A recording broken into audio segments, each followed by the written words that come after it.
Welcome back to New Rockstars. I'm Erik Voss, and WandaVision's penultimate episode finally showed us the origin of the Scarlet Witch, Wanda Maximoff, Sokovian orphan born with the power of Bomb Stalin, later amplified by an Infinity Stone into a Nexus being level God mode. But most mysterious was the way that Mind Stone meet and greet played out. Wanda briefly witnessed a silhouette in the shape of her future self as a Scarlet Witch. But was that what it was? Who exactly did she see? What exactly did that vision mean? And is this the WandaVision of the WandaVision title? I know, that didn't really blow your mind. The show has already done it like 6 times. Episode 8 confirmed that Wanda did not get her powers solely from the Mind Stone, but rather she already had a low-level magic from a young age. The Stark bomb that traumatized Wanda and Pietro failed to detonate not because it was defective, this is Stark Industries we're talking about, not Hammer Tech, but because Wanda cast what Agatha later identified as a probability hex. These were among Wanda's powers in the early comics. Her magic allowed her to alter the causal probability of events. So this would imply that Wanda could have been a witch from birth, or at least from a very young age. Now, she was originally a mutant in the Marvel comics, the daughter of Magneto. Later comics did alter that history, but classically, Wanda and Pietro have been understood to be mutants, associated with the X-Men and other mutant groups. House of M, the most famous Scarlet Witch comic event, is very much an X-Men mutant story. Now, before WandaVision came out, Marvel began to drop hints in companion literature that Hydra might have chose Wanda and Pietro's Sokovian homeland for their Mind Stone experiments because those test subjects were just naturally more likely to survive that radiation exposure. Of course, we did see in the Winter Soldier post-credit scene and this WandaVision episode that most of those test subjects died, but Wanda and Pietro survived, suggesting that both could have been born with a kind of genetic predisposition. Honestly, that's the best explanation for that because Pietro isn't a witch, so we're probably looking at something genetic, a mutant gene or an X gene, which kind of gives us a formula here. Mutant gene plus cosmic radiation yields powers. Interestingly, we see a similar equation with Monica Rambeau. She was exposed to cosmic radiation with her passes through the hex wall, but we were shown clues that her DNA was freaky before those exposures. After only 2 out of 3 of those exposures, her X-ray scans showed up as blank, and she was capable of ripping the rover hatch door fully off its hinges. And before any of those exposures, she floored a dude in the hospital who looked like he had at least 40 pounds on her. So yeah, the same kind of equation, right? Some natural pre-existing, maybe genetic starting mutation plus radiation gives us new powers. Now, when Monica got irradiated, she heard voices from her past, her mother Maria, Carol Danvers, Nick Fury. This is similar to other times MCU characters have encountered Infinity Stone derived radiation. Peter Quill, while wielding the Power Stone, saw a vision of his mother on her deathbed. Thanos saw young Gamora in the Soul Stone, and similarly, this was a deleted scene, but Tony Stark saw a future version of Morgan Stark in the Soul Realm after he snapped. But with Wanda seeing the Scarlet Witch in the Mind Stone glow, this is the first time we have seen a character see a future version of themselves. But since Wanda Maximoff is a unique Nexus being with the power to rewrite reality and branch out into the multiverse, I believe that what we and Wanda are seeing is not a future version of herself, but the way Monica split into alternate selves, Wanda actually saw an alternate reality version of herself. Now, some have wondered if this silhouette could have been Wanda's mother, Irina Maximoff, since in some comics, Wanda's mother was a Scarlet Witch before her, and that Irina's weird reaction to the danger in the streets of Sokovia was just because she might have wanted her and Oleg to die so that her children could fulfill their destinies. Yeah, no, I don't think so. What a crummy thing to do to your kids, especially when that would essentially doom your son to death.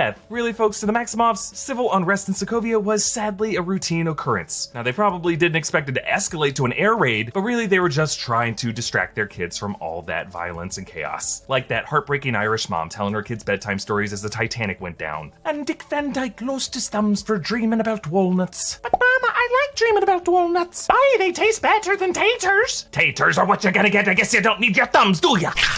And when you adjust the levels on the silhouette, you can see that this is just clearly Elizabeth Olsen's face, but with darker hair than the red hair she has right now. So we're looking at an alternate Wanda. Look, going through these theories and Easter eggs makes me really want to drink at the end of the day. My drink of choice lately has just been a nice glass of wine. But here's the problem, I don't know anything about wine. All the labels just have a tree on them. I probably know more about Dornish wine from Game of Thrones than I do about actual non-fictional wine. Well, lucky for me, there is Bright Cellars. They use a quiz to determine your taste preferences, and then they show you a list of the top 6 wines you're most likely to enjoy from around the world. They ask easy questions like, what's your favorite type of chocolate or juice? And then they show you your best matches. They educate you about wine along the way to help you find your new favorites. If you like your recommendations and want to try them, they'll ship them straight to your door. This is what it looks like when it arrives. Then you open it up and you got some nice wine options in there. They sent me a Pinot Noir that I really liked, and it's apparently not pronounced a Pinot Noir. It was really great. It was easy to drink, but it had some of those nice earthy flavors in it that went well with a hearty takeout meal, because that's all I really eat. Listen to me, I'm basically a sommelier now. Another word I just learned. Now, I got 6 bottles total, so I'm excited to try the others and learn more about what I like or what I don't like. And you can rate the wines that Bright Cellars sends you, and then they use that info to improve their recommendation algorithm and give you better matches. Just click on the link in the description of this video and take the quiz yourself. You will receive 50% off your first 6 bottles when you use our link. And thanks again to Bright Cellars for sponsoring us. Really, the weirdest thing about Wanda's Mind Stone baptism isn't just a silhouette of the Scarlet Witch, it's that this stone wriggled free from Loki's scepter and floated out toward her. It chose her. Why did it do that? When the Mind Stone amplified this low-level sorcery that Wanda possesses as a child, it charged her up in a way that now makes her a kind of mythological goddess. At least that's how Agatha described it. You're supposed to be a myth, a being capable of spontaneous creation.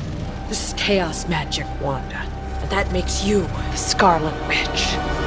The Scarlet Witch. Not just a superhero nickname, but a title, a rank. Agatha's mother, Evanora's blue magic manifested as a crown around her head. A crown that Agatha did not inherit after draining Evanora's life force. Yet distinctly visible in that silhouette, even in the reflection of Wanda's eyes. That's how important they wanted this shape to be. That pointed tiara. I think this means that the Scarlet Witch is a rare distinction that has been sought after by Agatha, a distinction that is really the witch of all witches, the myth of all myths, a sorceress so powerful that she can tap into the multiverse as a nexus being and spawn realities where the dead can walk once more. Those of you confused why Hayward was able to track Vision inside the Hex when that Vision wasn't based off of the parts from the Sword headquarters? It's because the Vision that Wanda made in the Hex isn't an illusion or a fantasy, this is a real reality. She created vibranium out of nothing. And Wanda only has that power because her low-level sorcery was amplified by cosmic radiation, the magic of the Infinity Stone. Science so advanced that Asgardians equate it with magic. And the Asgardians had witches too. Thor's mother Frigga was a witch, so they know what they're talking about there. And the stone chose Wanda because the nexus being the Scarlet Witch in a separate reality, a time and space far beyond this one, tapped